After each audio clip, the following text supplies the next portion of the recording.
Begin the test with concept. If a team leader communicates positively with his teammates and gets the work done effectively, the person has. कोई team leader है, communicates करेगा, मैं आपके साथ communicates करूंगा, तो कैसे? Good interpersonal skill, good vision, the power to make people work for him या हर.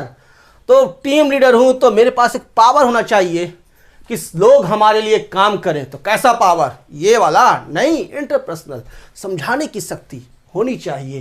The power to make people work for him या हर गलत आंसर है. सही आंसर क्या है? Good interpersonal skills. सही जवाब होगा क्या? Good interpersonal skills. तो आप अगर गलत जवाब मारोगे तो ये सही जवाब बताएगा और आप उस सही जवाब को याद करोगे. गुड इंटरपर्सनल स्किल्स, हमारा इंटरपर्सनल स्किल्स ही है जो कि हमें अपनी बातों को दूसरे तक पहुंचाता है अच्छी तरह से और उसकी कला सिखाता है.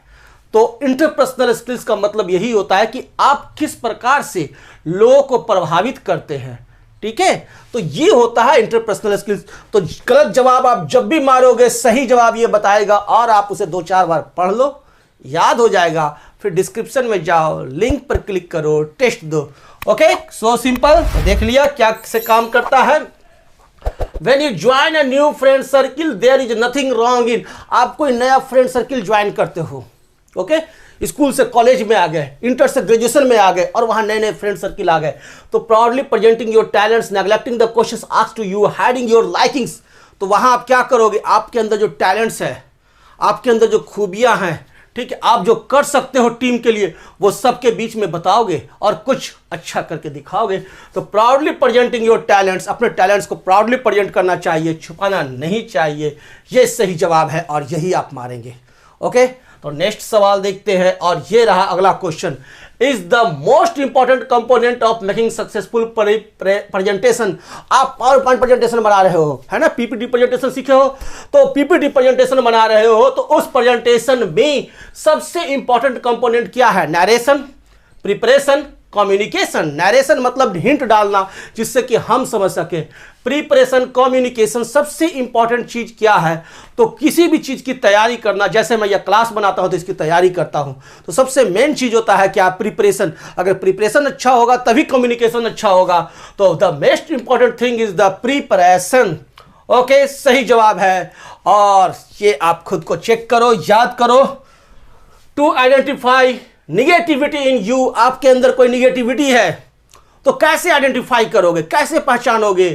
नेग्लेक्ट योर वीकनेस, अपने वीकनेस को नेग्लेक्ट करो. Speak about your weakness with your friends, अपने फ्रेंड्स के बीच में अपने प्रॉब्लम्स को बताओ कि हमारे में ये प्रॉब्लम है, वीकनेस है, कमजोरी है, कैसे ठीक होगा, चर्चा करो उस पर. Hide your weakness from your friends. छुपाते हैं अपनी वीकनेस को, कमजोरी को, और लोगों के सामने नहीं लाते हैं तो दिक्कत है. जैसे कि मेरा यह क्लास आपके सामने आया, नीचे कमेंट का लाइन रहता है, आप वहां कमेंट करते हो, मैं उस कमेंट पर जवाब देता हूं, और कोई भी वैसा कमेंट आता है जिससे कि मुझ में सुधार आए तो उस पर मैं जरूर सोचता हूं, काम करता हूं. ये चीज होना चाहिए. हर चीज, लोगों में कुछ न कुछ प्रॉब्लम्स होते हैं और वो धीरे धीरे धीरे धीरे वो सुधार की तरफ चले जाते हैं.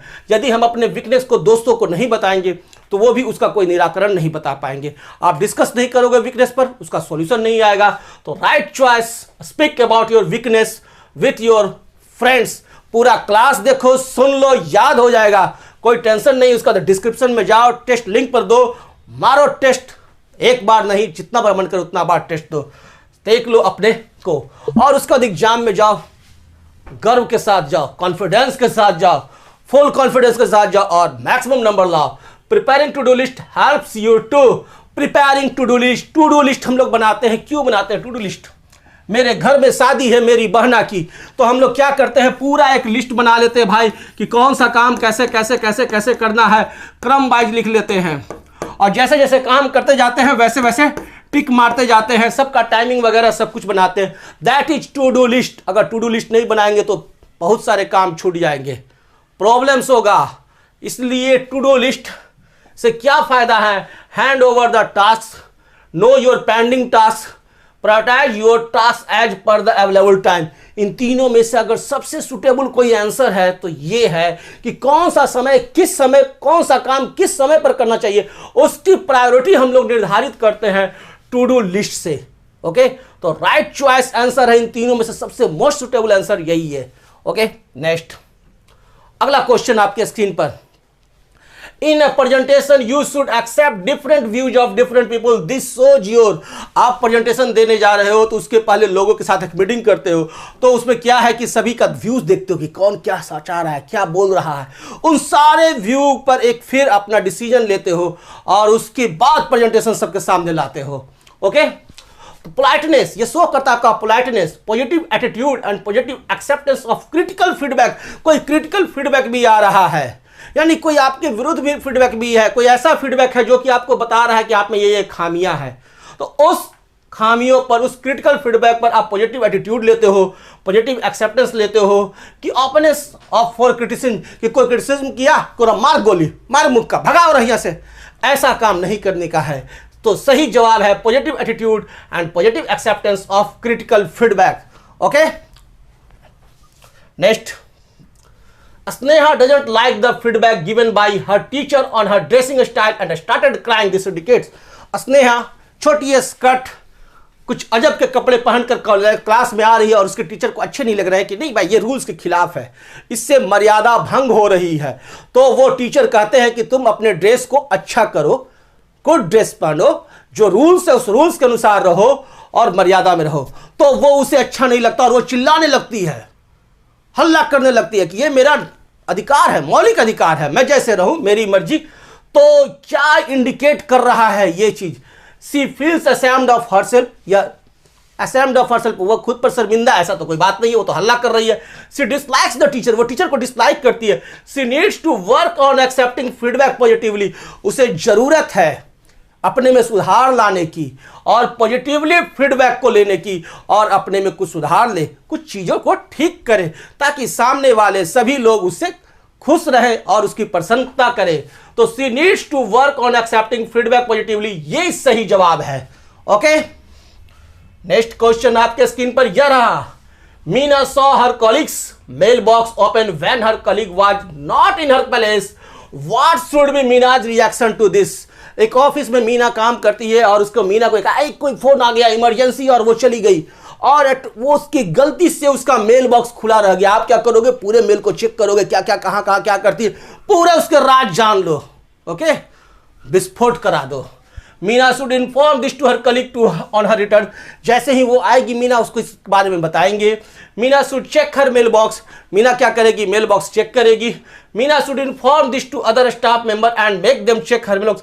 अब मीना दूसरे मित्रों को भी बुलाएगी, सॉरी मीना नहीं, उसका कलीग गई थी, तो मीना क्या करेगी? अपने दूसरे कलीग को भी बुलाएगी, आ जाओ आ जाओ आ जाओ आ जाओ, देखो देखो देखो देखो काका मेल बॉक्स पे करती है, ठीक है, देखो ये देखो चिट्ठी देगी, वो पूरा उसका पर्दाफाश कर दो। तो this is the most worst work, यह सबसे गलत धंधा है, यह काम कभी नहीं करना चाहिए। Meena should check her mail box, उसका मेल बॉक्स भी नहीं देखना चाहिए, किसी का पर्सनल डायरी नहीं पढ़ना चाहिए, है ना, ये सब होना चाहिए। मीना को चाहिए क्या कि उसका लैपटॉप को बंद कर दे वहीं पर बिना उसके मेल बॉक्स को चेक किए हुए। Meena should inform this to her colleague on her return, और उसका कलीग जब आए तो उसे बोले कि आपका जो मेल था वह खुला हुआ था, नहीं तो उसे लॉग आउट कर जाए। ओके, तो सही आंसर है Meena should inform this to her colleague on her return, और जब उसका कलीग आए तो उसे इसके बारे में इन्फॉर्म कर दे। ये एक अच्छा नागरिक का कर्तव्य है।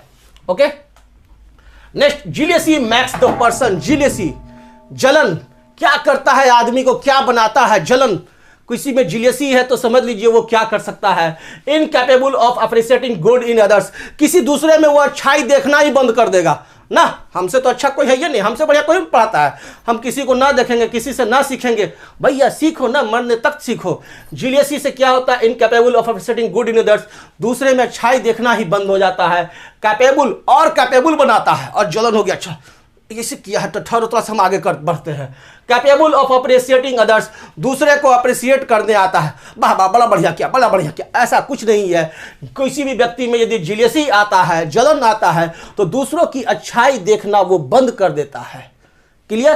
तो ये सही जवाब है, incapable of appreciating good in others. तो याद रखेंगे और सही जवाब देंगे एग्जाम में। Next question, Ashok speaks well but doesn't want to express himself in a group, this means Ashok बोलता तो अच्छा है लेकिन जब ग्रुप में आता है, मंच पर आता है, क्लास में आगे आता है बोलने के लिए, कोई टॉपिक पर बोलना होता है, थर थर थर थर थर थर थर थर कांपने लगता है। क्यों? He needs to think about his problems, उसे सोचना चाहिए अपने इस प्रॉब्लम के बारे में। He has to overcome his fear, उसको इस फियर से बाहर निकलना चाहिए। सही बात है। He needs to work on interpersonal skills and confidence. ये तीनों जवाब सही है, लेकिन सबसे अच्छा कोई जवाब है तो ये लास्ट वाला जवाब सबसे अच्छा है।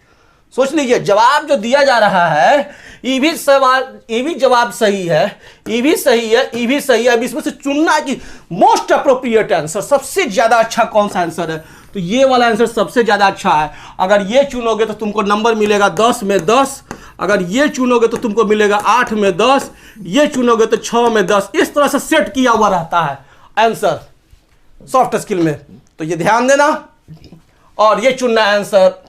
He needs to work on interpersonal skills and confidence.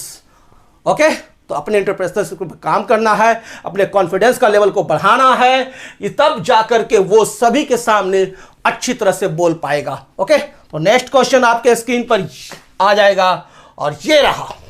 Spending some time in planning your days. आप सुबह उठो, कुछ टाइम आप स्पेंड करते हो किस चीज पर, कि आज दिन भर हम कैसे कैसे पढ़ाई करेंगे, कैसे कैसे काम करेंगे, किस समय स्कूल जाएंगे, किस समय कॉलेज जाएंगे, किस समय क्या करेंगे, किस समय घूमने जाएंगे, किस समय मूवी जाएंगे। हर काम का आप प्लानिंग बना रहे हो और इसमें कुछ आप समय व्यतीत कर रहे हो। Good, as it enables you to utilize the available time productivity. यह अच्छा है, इससे क्या हुआ कि टाइम की प्रोडक्टिविटी बढ़ेगी, आप समय से काम करोगे और खुश रहोगे। Not required as you do things as you wish. कोई जरूरत ही नहीं है, अरे भैया उठो काम करना शुरू करो, जो उसको जैसे होना है होते रहेगा, जो जिस समय पर करना है करते रहेगा। कोई प्लानिंग करने की कोई जरूरत नहीं है। आजकल लोग इसी पर काम करते हैं। एक बंदा ऐसा भी है जो कि कहता है कि वेस्ट ऑफ टाइम है, ये तो समय की बर्बादी है, छोड़ यार, ये आधा घंटा काहे ला लगावे, 15 मिनट 20 मिनट 10 मिनट जो जाता है क्यों लगाए। गलत आदत है, आप इस आदत को अपनाओ और जिंदगी में आगे बढ़ोगे। तो spending some time in planning your day is good as it enables you to utilize the available time productively. Okay, तो राइट चॉइस ये है। नेक्स्ट क्वेश्चन आपके स्क्रीन पर यह रहा। Taking responsibility for your actions is a major factor when it comes to workplace ethics. This is taking responsibility.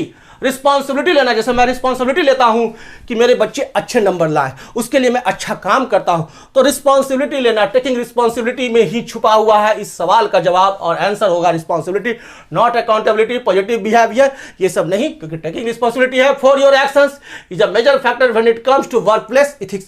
This is responsibility. Short term goals can be accomplished in a short term goal. छोटा सा गोल, आपको क्या है कि आपके जिंदगी का गोल है क्या, कि मुझे एक ऑफिसर बनना है या मुझे एक गवर्नमेंट जॉब लेना है। ओके, तो आप इसके लिए क्या करते हो, पहुंचने के लिए, यहां पर जाने के लिए आप सीढ़ियां बनाते हो और वहां तक पहुंचते हो, यानी 1 level 2 level 3 level 4 level 5 level 6 level पर पहुंचते हो। छोटे छोटे गोल जो होते हैं ये छोटे छोटे टाइम में आपका किल हो जाएगा और एक लंबा सा गोल अचीव होगा। ओके, तो short term goals can be accomplished in a year, in a short life, in few minutes. कुछ भी हो सकता है, इन फ्यू मिनट्स भी हो सकता है, इन ईयर भी हो सकता है, और सबसे अप्रोप्रिएट अगर आंसर है तो इन अ शॉर्ट लाइफ, एक छोटे से लाइफ में, एक छोटा सा टाइम पीरियड जो आपने सेट किया है उसमें यह शॉर्ट टर्म गोल्स आपका अकम्प्लिश्ड होगा। ओके, तो नेक्स्ट क्वेश्चन की तरफ बढ़ते हैं और अगला क्वेश्चन ये रहा। If your mind doesn't accept the goal you have decided you will, यदि आपका माइंड एक्सेप्ट नहीं कर रहा है आपका गोल, आपने गोल सेट किया, भैया नौकरी लेना है, लेकिन छोड़ यार, चल आज मूवी देख ले, कल हुआ तो चल भैया घूमे चल, और वो आप जो गोल है उस पर आप काम नहीं कर रहे हो तो start thinking of some other thing, create problems, start giving excuses about the achieving the goal. और आप एक्सक्यूज देना शुरू करते हो कि बाबूजी पैसा नहीं दिए, तो सर बढ़िया ना पढ़ाए, तो किताब निम्न नहीं मिला, तो मेरे समय खराब हो गया, मेरा तबीयत खराब हो गया, दुनिया भर का एक्सक्यूज है, लेकिन मेहनत तो किए नहीं, तो एक्सक्यूज रहेगा ही। Start giving excuses about the achieving the goal, ये इस चीज का आंसर है कि आप अपने लक्ष्य विहीन होते हो और जब आपसे पूछा जाता है तो आप कहते हो मेरे को ये प्रॉब्लम था, ये प्रॉब्लम था, ये प्रॉब्लम था। भैया प्रॉब्लम सबके पास है, सॉल्यूशन एक ही है, मेहनत करो और छोटे छोटे गोल में इसको तोड़ो और गोल को अचीव करो। तो this answer is right choice. Start giving excuses about the achieving the goal. If your mind doesn't accept the goal you have decided, you will. आप ये सब काम करते हो. Preparing a checklist of your tasks shows that. Preparing a checklist, एक checklist आप बनाते हो. अभी मैंने बताया था टू डू लिस्ट, ठीक उसी तरह से आप चेकलिस्ट बनाते हो क्या कि आज आपको बाजार में जाना है और सब्जी खरीदना, आपके घर में आपके छोटा वाला भाई का बर्थडे है, तो आपको जितना भी सामान खरीदना है उसका एक चेकलिस्ट बना लेते हो. नंबर 1 बना लिए केक, नंबर 2 बना लिए आइसक्रीम, नंबर 3 बना लिए बैलून. इस तरह से आपने चेकलिस्ट बना लिया. क्यों? क्योंकि सामान आप जैसे जैसे गुजरते जाइएगा बाजार से वैसे वैसे खरीदिएगा और चेक मारते जाइएगा. ठीक है, कोई चीज अगर छूट गया तो उस पर ध्यान जाएगा और वो सामान जरूर खरीदा करके आप घर पर आइएगा, है ना, क्योंकि आप बार बार चेकलिस्ट से मिला रहे हो कि कौन कौन सी चीज लिए कि कौन कौन सा चीज नहीं लिए. तो चेकलिस्ट जरूरी है, टू डू लिस्ट जरूरी है, कौन सा काम कब करना है ना. You take tension of completing your task, you wish to complete them on time, you don't remember your task. आपको टास्क याद नहीं रहता इसलिए बनाते हो ताकि भुलक्कड़ हो, ऐसा कोई बात नहीं है. हम इसलिए बनाते हैं कि हमारा काम समय से हो, ढंग से हो, टेंशन फ्री हो, कोई टेंशन नहीं हो कि भाई लौट करके जब आए तो 100 आइटम था उसमें से 99 लेके आ रहा है और एक छूट गया और अब उसके लिए अब हमको 100 किलोमीटर जाना पड़ेगा. ऐसा नहीं होना चाहिए. ओके, होता है शादी का समारोह है, सब कुछ कर लिया और जयमाला के समय में पता चला कि पूरा आइटम लाया है, जयमाला के समय में पता चला कि माले नहीं लाया. अब हो गया लफड़ा, अब कहाँ से लाएगा माला, है ना. तो ये टू डू लिस्ट चेकलिस्ट जरूरी है. When we prepare a presentation, we should give priority to.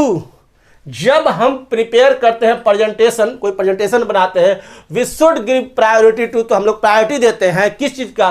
The design of presentation. Designing खूब बढ़िया होना चाहिए. Your designing style, your dressing style, मेरा ड्रेसिंग स्टाइल खूब बढ़िया होना चाहिए. जब हम पढ़ा रहे तो ड्रेसिंग स्टाइल एकदम मस्त होना चाहिए, perfect. The content of presentation, की प्रेजेंटेशन का कंटेंट मस्त होना चाहिए.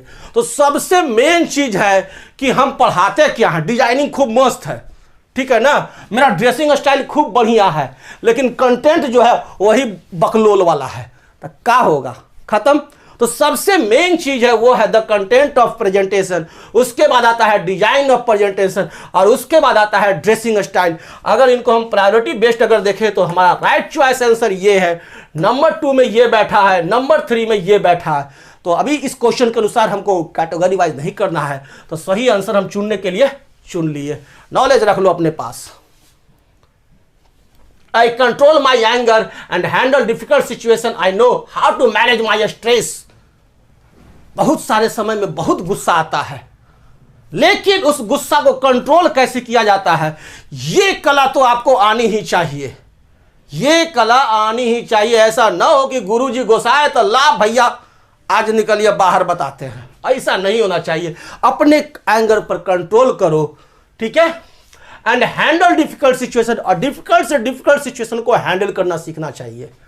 I know how to manage my stress. और कोई तनाव अगर आ गया, एग्जाम का टेंशन है, तो कैसे हम उसको मैनेज करें, तो पढ़ के मैनेज करेगा, दूसरा कोई तरीका नहीं. आज टेंशन फ्री रहेगा. कर्म करो और फल की चिंता मत करो. कर्म करो लेकिन ऐसे नहीं, तो कर्म करना होगा. I know how to manage my stress. मैं इस चीज से एग्री करता हूं और मैं इन सब कलाओं में निपुण हूं. आपको भी होना है एग्री, तो बटन दबाइएगा एग्री पर. Okay. Long term goals are, लंबा लंबा जो गोल होता है किसी भी चीज का, आपका लॉन्ग टर्म गोल क्या है? अभी आप स्टूडेंट लाइफ में हो तो सबसे लंबा वाला गोल है आपका, तो क्या है? तो शादी करना. अब उसके लिए छोटा छोटा बड़ी बड़ी गोल है. नौकरी भी करना है, पढ़ाना भी है, पढ़ना भी है, जीविका भी चलाना है, सब कुछ छोटे छोटे बहुत सारे गोल. तो लॉन्ग टर्म गोल्स जो होता है, दो major targets in your life. Yes, this is the major targets. यह मेजर टारगेट्स है. Okay, very expensive to achieve. इसको अचीव करना बहुत एक्सपेंसिव है, ये तो बात है. ये ढेर मेहनत करने के बाद ही, खूब खर्चा करने के बाद भी, बहुत मेहनत के बाद ही आपका लॉन्ग टर्म गोल मिलेगा. Very hard to achieve. Achieve करना भी बहुत कठिन है. ये भी सही है, ये भी सही है, तीनों सही है, लेकिन सबसे ज्यादा कोई अच्छा आंसर है तो ये फर्स्ट वाला जो the major targets in your life है, यही आंसर हमारा सही है. ओके, तो आंसर क्लिक किए. The major targets in your life.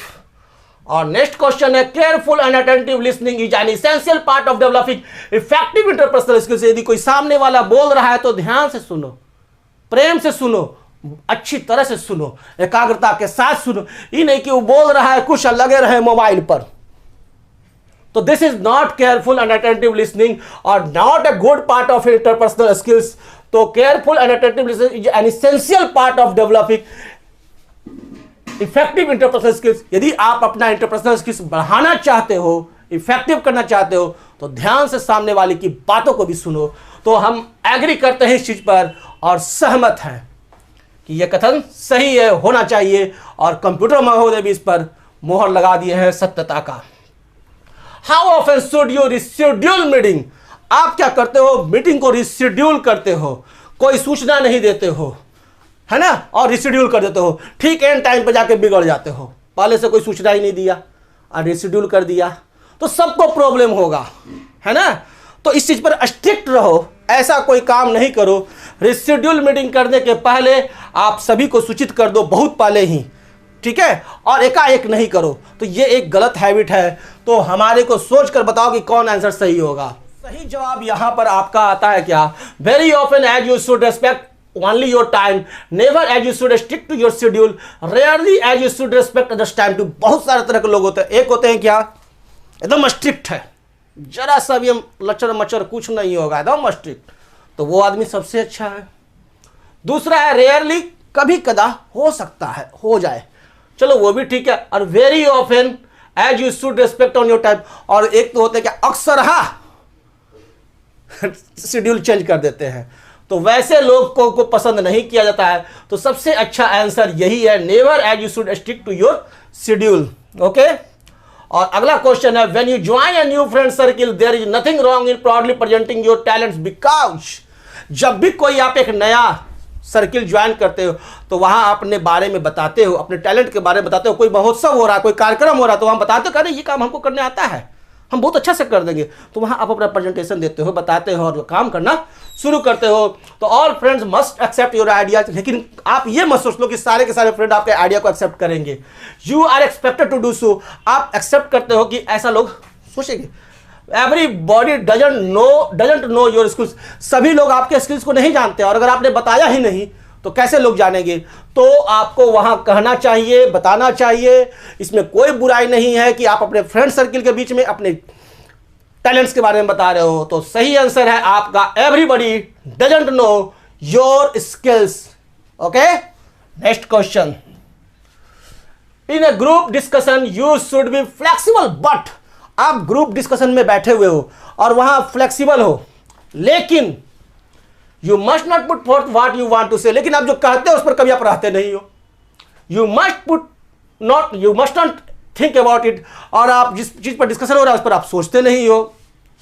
You must put forth what you want to say, सही जवाब यही है, you must put forth what you want to say. आपको जो कहना है उस पर आप अडिग रहो, ठीक है, लेकिन आप में फ्लेक्सिबिलिटी भी होनी चाहिए, ठीक है, फ्लेक्सिबिलिटी भी होनी चाहिए। लेकिन आप जिस चीज जो कह रहे हो उस पर भी आपको पुट फोर्थ रहना चाहिए, अडिग रहना चाहिए कि नहीं भाई मैं ये जो कह रहा हूं जो सही कह रहा हूं। आप सोचो ना, तब होता है ग्रुप डिस्कशन। ये नहीं कि सामने वाला कहा कि तुरंत पलट के चलो ऊ खेमा में, उधर वाला बोला तो पलट के तुरंत ऊ खेमा में, उधर वाला बोला तो पलट के उधर ऊ खेमा में। ऐसा नहीं होना चाहिए।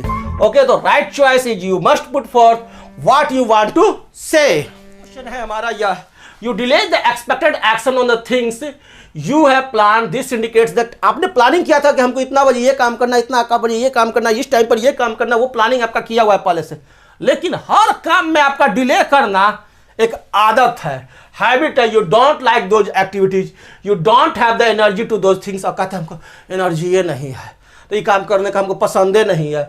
यू प्रोक्रेस्टिनेट द थिंग्स, आप प्रोक्रेस्टिनेट करते हो थिंग्स को, है ना, तो ये काम नहीं होना चाहिए। ये सही आंसर है, you procrastinate the things. Okay, तो नेक्स्ट सवाल ये रहा, Sanjeev always joins the office meeting late, he even doesn't inform about this to anyone.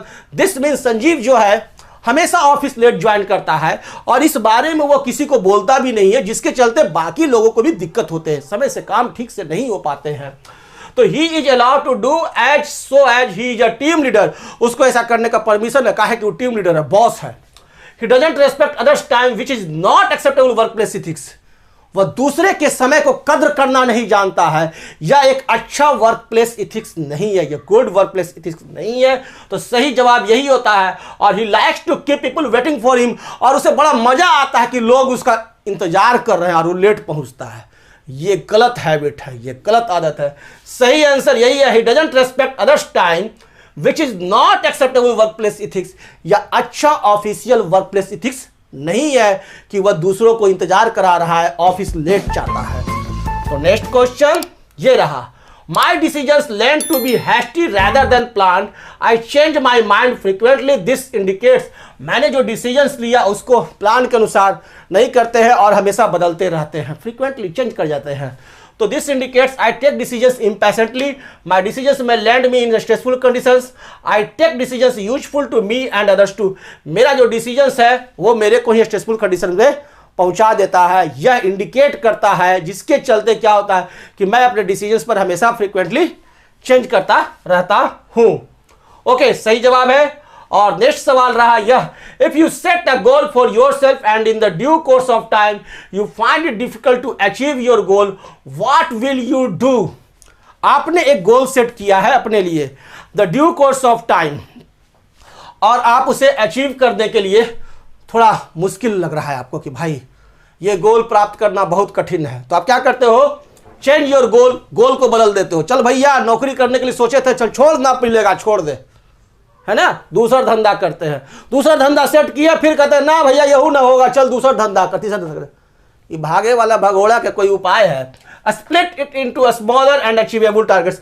आप उसे क्या करते हो कि छोटे छोटे टुकड़ों में बांट देते हो और छोटे छोटे टारगेट्स को बना लेते हो और स्टेप वाइज स्टेप उसको प्राप्त करना शुरू करते हो और फिर अंत में जाकर आप अपनी मंजिल पर पहुंच जाते हो। तो जितने भी लॉन्ग टर्म गोल रहे उसको स्प्लिट कर दो छोटे छोटे गोल्स में और धीरे धीरे प्रत्येक सीढ़ी पर चढ़ना शुरू कर दो। तो this is the right choice answer, split it into smaller and achievable targets. सही जवाब है, कंप्यूटर का भी कहना है। और अगला क्वेश्चन आपके स्क्रीन पर, What is more important is splitting the larger goals in life into basic steps, smart goals, small achievable targets। तो अभी मैंने बताया था क्या होगा, स्मॉल अचीवेबल टारगेट्स में हम उसे क्या करेंगे, तोड़ देंगे। यदि कोई लंबा सा गोल है उसे प्राप्त करना है तो छोटे छोटे टुकड़ों में बांट दो और सबको काम करते हुए लंबे वाले गोल पर पहुंच जाओ। When you communicate with a person who is not actually present in front of you, you use best of your interpersonal skills। किसी से हम फोन पर बात कर रहे हैं तो वहां हमको अपना इंटरपर्सनल स्किल्स क्या कैसे रखना चाहिए, हमारे को अच्छा रखना चाहिए हमेशा, है ना, ताकि सामने वाला व्यक्ति प्रभावित रहे। ठीक है, सामने में रहो चाहे सामने में ना रहो, हमेशा अपना इंटरपर्सनल स्किल्स अच्छा रखो। ओके, तो आई एग्री, हम लोग हमेशा अपना बेस्ट देते हैं इंटरपर्सनल स्किल में। Submit. A presentation satisfies the prime need of on various subjects between either two people or a group of people। एक presentation किसको satisfy करता है, prime need of communication. Communication को, आर्ग्यूमेंट को नहीं, इन्वेस्टिगेशन को नहीं, कम्युनिकेशन। कोई भी प्रेजेंटेशन हम लोग इसलिए प्रेजेंट करते हैं, ये प्रेजेंटेशन इसलिए प्रेजेंट कर रहे हैं ताकि हमारे और आपके बीच में जो वार्ता चल रही है, जो टीचिंग की, वो अच्छी तरह से आपके सामने हम पेश कर सके। ओके, तो communication is the right choice answer, communication. Submit, correct. और यह हमारा PSCS का टेस्ट कंप्लीट हुआ। डिस्क्रिप्शन में जाइए, वहां पर आपको लिंक दिखाई देगा, उस लिंक पर क्लिक कीजिए और टेस्ट देकर खुद का एनालिसिस कीजिए। अगर नंबर कम आता है तो फिर से वीडियो देखिए और फिर से टेस्ट दीजिए। Okay, thank you, good bye.